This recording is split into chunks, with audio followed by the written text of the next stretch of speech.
गुलबम जय शिव गुलबम जय शिव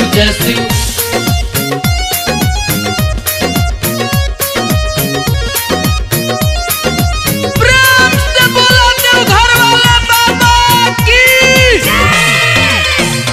एक तो बड़ा तू ना बोझ ऊपर से कांवर के बोझ ना उठाई पैबा हो। बीते रहिया में बाबू तू थकी जइबा हो। छोटे छोटे पाँव बाबू चल न पैबा हो। बाबा बड़े दयावान उहे करिए कल्याण बोलबम बोलत जाइब हो। चढ़ते सावन में माई देवघर जल चढ़ाइब हो। चढ़ते सावन माई हम देवघर जल चढ़ाइब हो।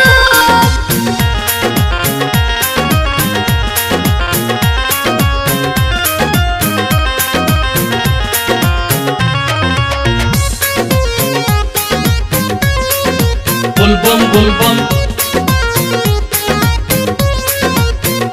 जय शिव कोमल बापाओ तोहर कठिन डगरिया।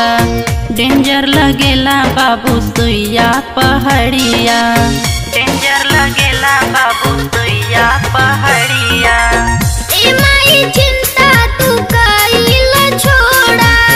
बाबा भोले दानी से नैया तू जोड़ा। नैया तू जोड़ा। होला भीड़ बड़ी भारी बाबा बैजू के दुआरी देख के तू घबड़ैबा हो। बीते रहिया में बाबू तू थकी जइबा हो। चढ़ते सावन माई हम देवघर जल चढ़ाइब हो। गुलबम जय शिव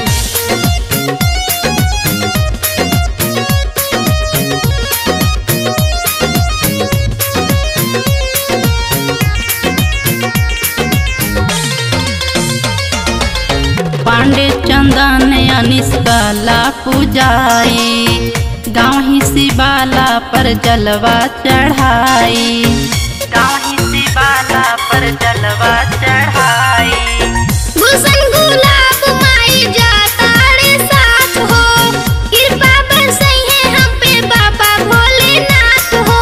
बाबा भोलेनाथ हो। काहे सविता समझाई काहे बड़ा जिदी आई। कैसे कांवर उठैबा हो।